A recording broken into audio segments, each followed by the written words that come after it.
Hello and welcome to Desert Trippin'.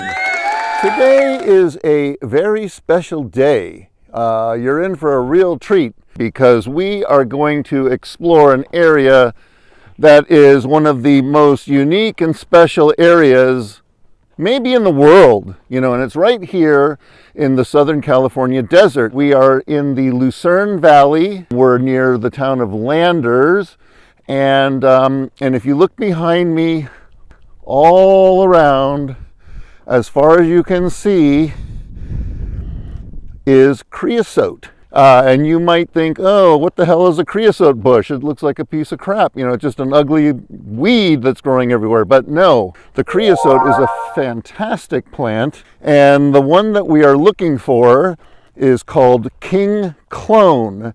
King clone happens to be one of the oldest living organisms on planet Earth. So we're going to try to find king clone, but the only problem is, how do you find it when there's millions of creosote bushes that all look pretty much the same? Okay, wish me luck.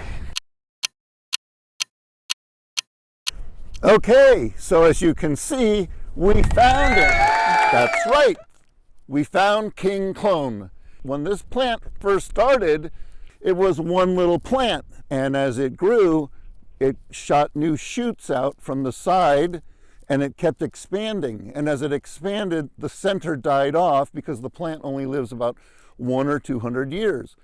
So think about, over the course of time, almost 12,000 years, this thing has been growing and expanding and expanding and expanding. Scientists estimate this organism to be almost 12,000 years old. And when you think about it, that's 10,000 years before Jesus Christ was even on the earth, assuming you believe in Jesus Christ, which most people do.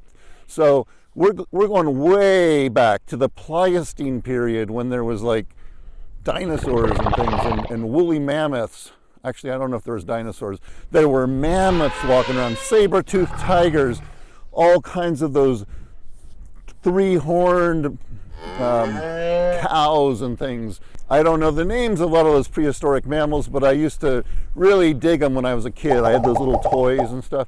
So very, very, very old. One of the oldest living organisms in the entire planet. So we'll show you where it began, and then we'll kind of estimate what was going on at different points as the ring of creosote kept expanding. And I have an important thing to share with you in a couple minutes, so stay tuned. And I'm going to step inside this ring here. So in the middle, there was one little creosote bush, and it grew and it kept expanding. And as it expanded over hundreds and hundreds of years, the middle died off. And so as it expanded and it started expanding outward, nothing new would grow in the middle.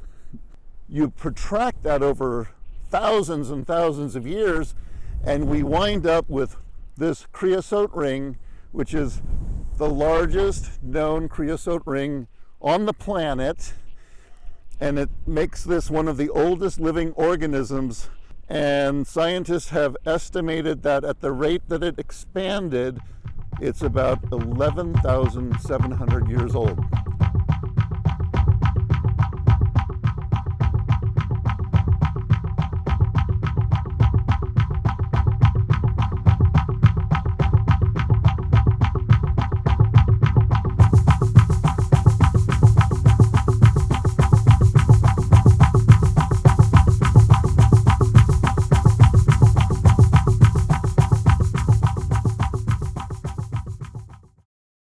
Okay, so if this plant started 11,700 years ago, and it was dated at that age in about 1980 by Dr. Frank Vasek, and if he dated this plant, this organism, at 11,700 years old in 1980, well, it's 2023 now.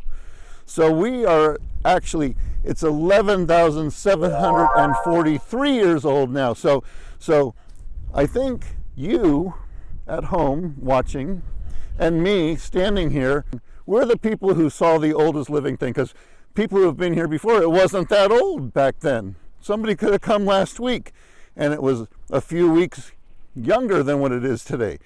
But today it's 11,743 years old. Isn't that something? No way. Way.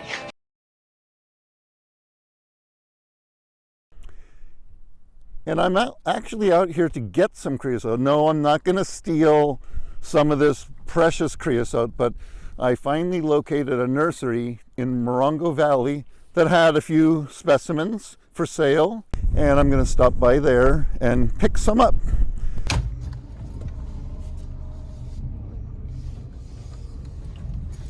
Goodbye, King Clone. You were awesome.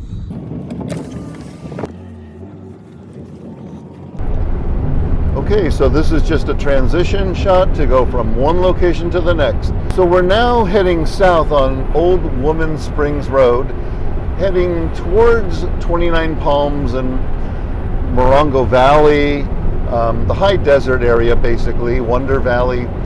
But ultimately our last destination is going to be Cactus Mart. I've been searching for about a year to find a creosote bush for sale, and either people are out of stock who usually carry it, or they just never carry it. It's not a popular item, but there is a place called Cactus Mart that had about a dozen living potted specimens for sale, and I'm going to go check them out. So assuming that they look decent, I'll probably get a pet creosote bush.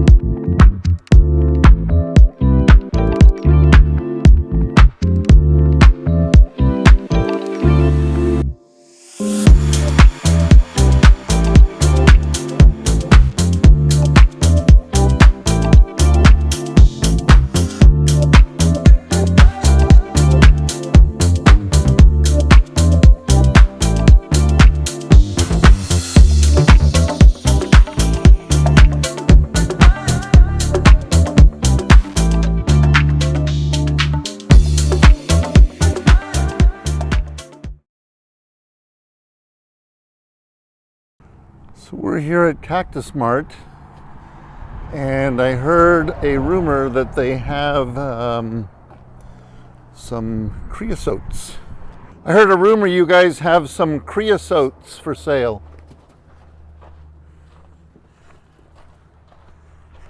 There's some small ones right there. Uh-huh. We've got some 5-gallon ones right there on that roof there. And those are 29? $29.95. Okay. All right.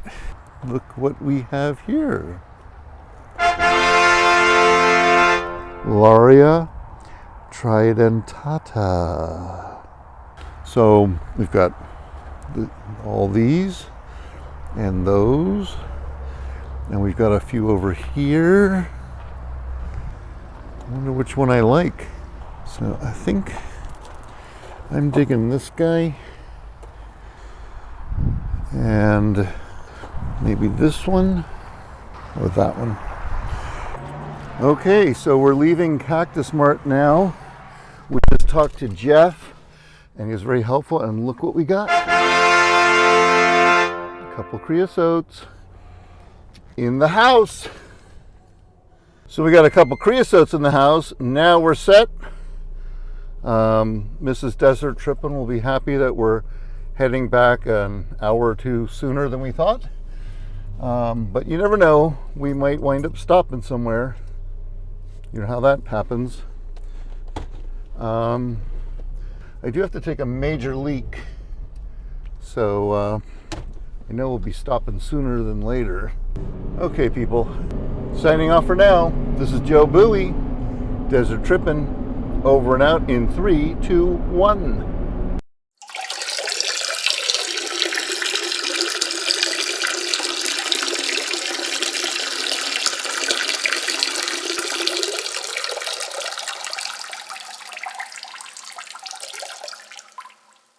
Okay, mission accomplished. I feel much better now. My molars are no longer floating in the back of my jaw.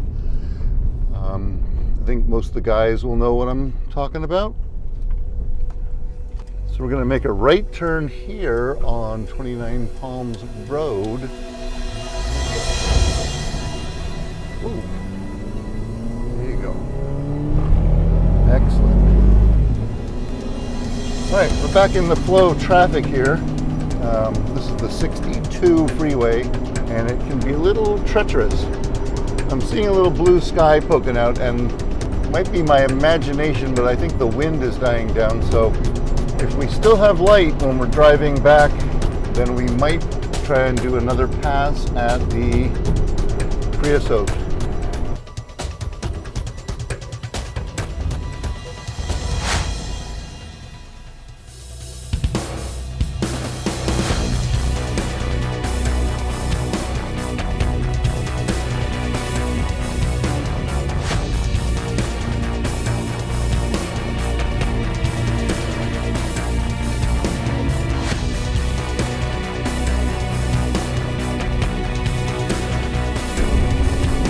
Okay people, well, as you can tell, the sun is going down. It's quite low, just about to go over the mountain. We're going to lose light. We're still a little ways away from the road that takes you to King Clone. So I'm just going to go with the footage I've already gotten. We stopped right here along the side of the, I think the 247. And we got the drone up to get some nice, just wide shots of creosote going on forever and ever. So we're just gonna add that to our content and we'll see what we got. Hopefully we can cut a video together. Don't know why I'm explaining that to you, but I just feel like we're good friends, so I want to let you know what's going on. But so that's it. Over now. 3, 2, 1.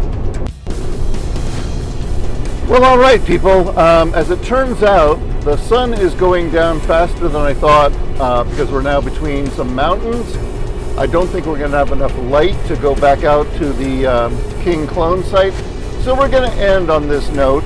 I feel good. I think we got some great shots. We learned a lot about the creosote, and we got some creosote specimens, bringing them back to try to raise them. And so all in all, it's been a very good expedition. I feel it's a success. Hope you do too. Hope you come along for the next adventure. You never know where we're going to wind up. So until then, this is Joe Bowie, Desert Trippin', over and out in 3, 2, 1!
Okay people, I lied.